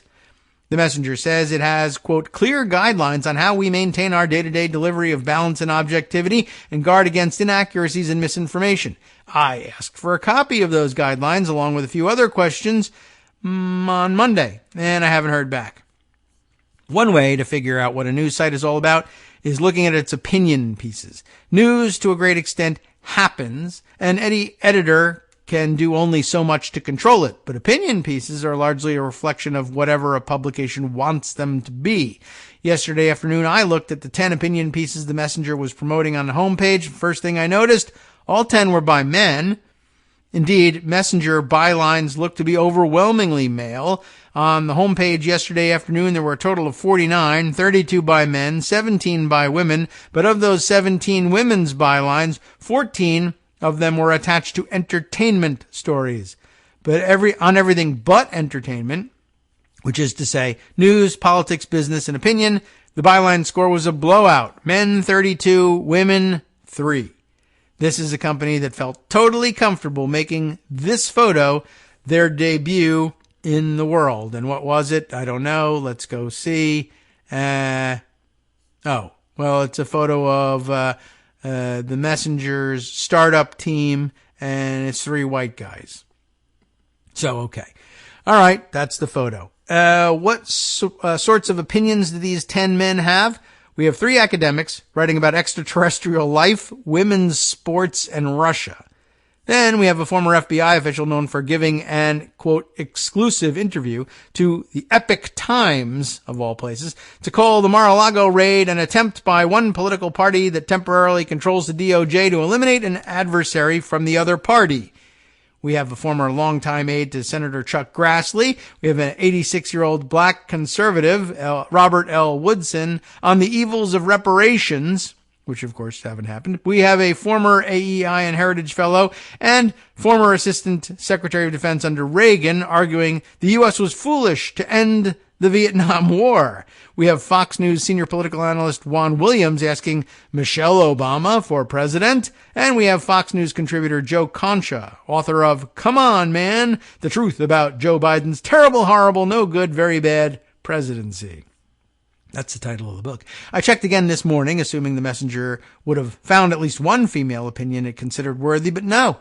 10 new stories, 11 new bylines, every single one belongs to a man. New faces include Trump impeachment defense witness Jonathan Turley and failed Trump Fed employee Stephen Moore on how Biden lost the debt ceiling fight and Republicans finally became the smart party. Wow, that ain't happening. So, who wants a site like this? Who gave the Messenger the $50 million it has raised so far? Well, here's a list of the investors who've been publicly reported anyway. Aside from Finkelstein himself and Messenger President Richard Beckman, there's former Hearst CEO Victor Ganzi, Lowe's Corporation CEO James Tisch, Apollo Global Management co-founder Josh Harris, Thomas Petterfee, maybe, of Interactive Brokers, and holding company the Stagwell Group. Are these people just fans of journalism who want to champion balanced journalism in an era of bias, subjectivity, and misinformation? Or is politics a factor? Quick examination here, and it looks like we'll close out with this story, I guess. Victor Ganzi. Ganzi was Hearst's CEO from 2002 to 2008, but since then he's been a prolific Republican donor. Federal filings show he's given at least $1.2 million to federal political candidates over the years, $1.286 million to Republicans, and $6,900 to Democrats. He gave $100,000 to the Trump Victory Fundraising Committee. Most of his donations have been to the less MAGA but more business-friendly wing of the party. Think Chris Christie, Paul Ryan, Jeb Bush. In the most recent cycle, he gave $55,800 to Dr. Oz and a PAC supporting him. James Tisch, CEO of his family's Lowe's Corporation, major Republican donor, although like many in deep blue New York City, he also gives to some Democrats like Kathy Hochul and Joe Manchin.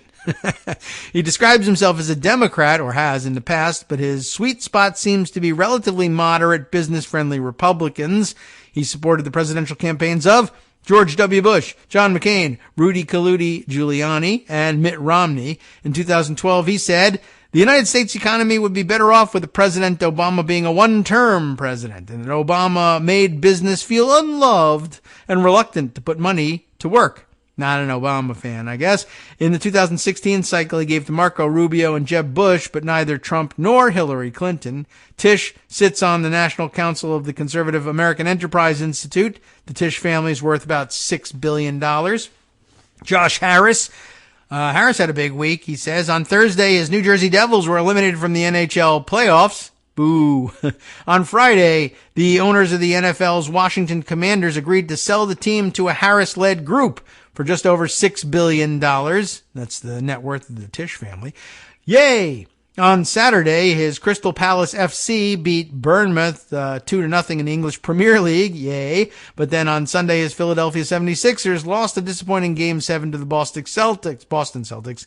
Boo. I guess I'm saying that the news site I invested millions in launched might not make even his top 10 events this week. Anyway, more about these guys. We actually are going to run out of time to discuss them, but I recommend that you take a quick look. And I guess that means take with a large grain of salt what the mission statement of the messenger actually is, and we'll be able to regard their news appropriately. Okay, time for us to close things out for today. Anything that I really meant to get to that I didn't, I can make at least short notes here. And then tomorrow we can talk a little bit more about the debt ceiling and the looming deadline. But I also wanted to call out formerly Bird Site, now Mastodon pal, Hapkido Gal, who notes some developments in the foreign markets, I guess you could call it, just by way of example. Things that we could be doing, but that others are doing instead. For instance, the note that over in Ukraine, remember them? This is how you do it, she says. Oh, America, the irony. As the headline reads, Ukraine detains Supreme Court head in corruption probe. So they investigate their Supreme Court justices for corruption when it happens. We just, I guess, let it go. And then similar vein, I think, this time from Germany, both European examples. German far-right group on trial over its coup plans. We have noted those for the record. And, we've prosecuted some of our coup plotters here, but I guess maybe not the higher-ups. Is this the one that involved the weirdo, 13th degrees of separation aristocrat who claimed to be prince of one of the old principalities of Germany? Maybe. You can check it out by reading the link involved or attached to her tweet here. Now, though, time for us to sign off for the day and turn things over to Justice Putnam for the West Coast Cookbook and Speakeasy, and we'll see what he's got on tap. What have we left out that he picks up on? Well, one thing. House Democratic Leader Jeffries hopes to find some reasonable Republicans to prevent the default crisis, and maybe tomorrow we'll discuss what happens if they don't prevent it. You have been listening to Kagro in the Morning with David Waldman. Here's another interesting story he covers. Yeah, I got questions about this. The Secret Service is investigating how an unidentified man entered National Security Advisor Jake Sullivan's home undetected by his protective detail. I imagine he had some questions for them, and they probably have no answers at the moment. But stay tuned and find out what else is happening around the country and around the world next.